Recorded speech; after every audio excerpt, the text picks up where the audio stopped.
Hey everybody, welcome back to Morning Joe with Mr. Scow. I'm Aaron Scowcroft, and I'm here today with Nick Parent of Vermont Mortgage Company.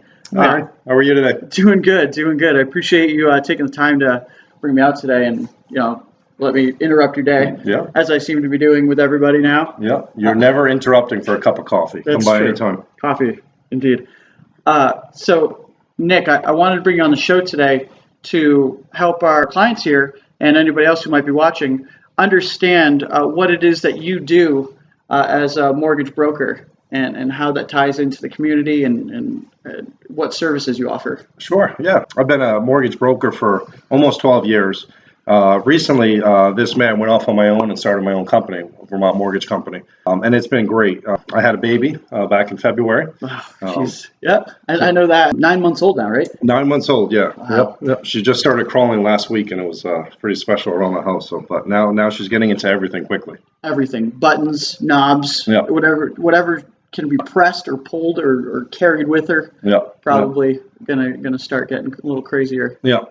So I figured, why not work a little bit harder for my family? And I went off in May and started my own company and got a good team with me and just been doing a lot of good. And we're excited that we did it. That's a big move too.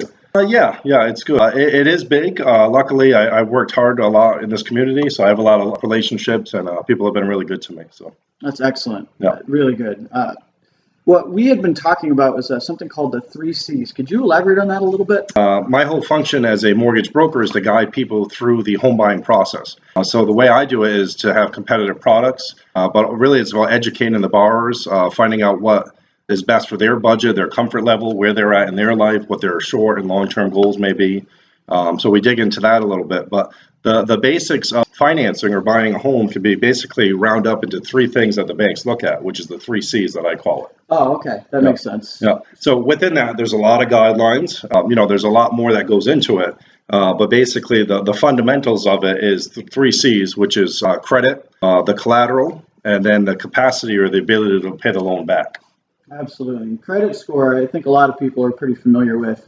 A lot of people that I know aren't really sure what even goes into the credit score itself. Yep. And I know that's a really big topic to discuss today, but could you elaborate on just a couple of the criteria that go into factoring your credit score? Yeah, so there's basically 5 to 6 factors that would go into credit scoring. The biggest thing, and it sounds obvious, it's a lot easier said than done sometimes, is if you have credit, pay your credit on time, pay the monthly bills on time. And again, life happens, so I completely get that. Things happen. There's no judgment here ever. But that's the biggest thing. And it sounds funny, but just having one late on something could actually hurt your chances of getting a mortgage or other types of credit. Right. So what's the minimum credit score that you would need to get any kind of financing? Yeah, so that's a good question. So my banks, the minimum score that we would need is 620. Some lenders out there will go down to a 580. Whoa, yeah. No, but the majority of my banks set the bar at 620, so that's the minimum that I would need. Credit scores in general range from 350 to 850, higher the better. Yeah, and on average, we see low 700s. Wow, that's excellent. So a lot of people I've run into, they think, oh, I have a bad credit score, I can't get a house. And I ask them what their credit score, and they're like, oh, I got a 675. Yeah. And it's like, your credit score is not bad in comparison to what's actually out there. It's like an average, a national average. Yep, and you're above the threshold to actually get financed for a house. Yep. And actually, just as short as 2008, 680 or above used to be considered phenomenal credit. So after 2008, when the financial collapse happened, they tightened up the credit rules, and now they say 740 or above is considered excellent credit. But by all means, 680 is not a bad credit score. There's definitely good programs that can help people, like I said, down to a 620 or even 580 with some banks. Absolutely. And then we talked about capacity a little bit, and my experience with mortgage lending, capacity was just the ratio essentially of how much debt you're carrying versus what you're pulling in for income. Exactly. And your monthly obligations in relation to that. Yep, exactly.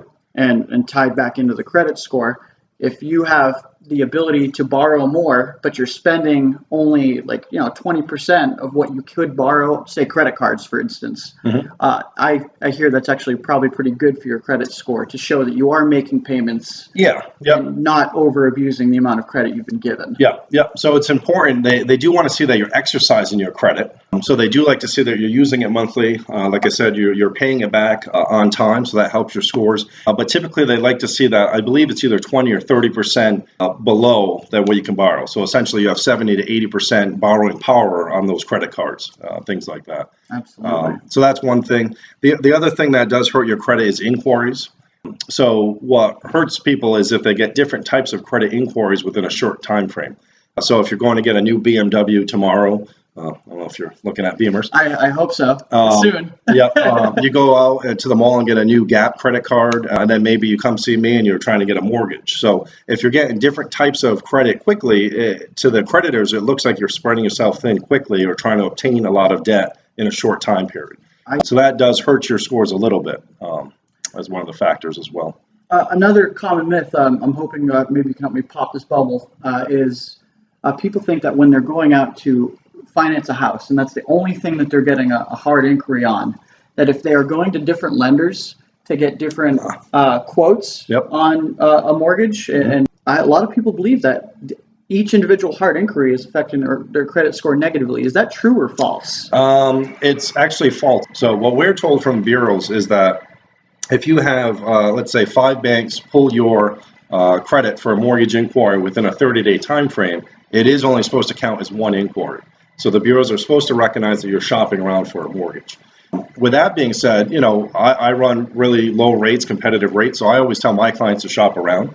I always think it's good to get 2 to 3 quotes and see, and typically I'd like to think I can beat them out there at Vermont Mortgage Company. But you don't want everyone under the sun pulling your credit. So you don't need 10, 15 banks pulling your credit scores. You can get a credit report from one lender and then shop around with the other banks and let them know, hey, this is what my credit score is. This is how much I'm looking to put down. And any good reputable lender or bank should be able to give you an estimate without having to run your credit. Wow, that's awesome, Nick. Yeah. You've given us quite a bit of information to work with here. Well, and then the last C is collateral. I mean, when you're taking out a mortgage on a home, your home is the collateral. That's pretty straightforward. Nick, I really appreciate you taking the time out again today to come have a cup of coffee with me. If anybody out there needs anything, please reach out to Nick Parent at Vermont Mortgage Company. He's the owner. He's the go-to guy. And thanks for stopping by, everybody. Have an awesome day. Thank you.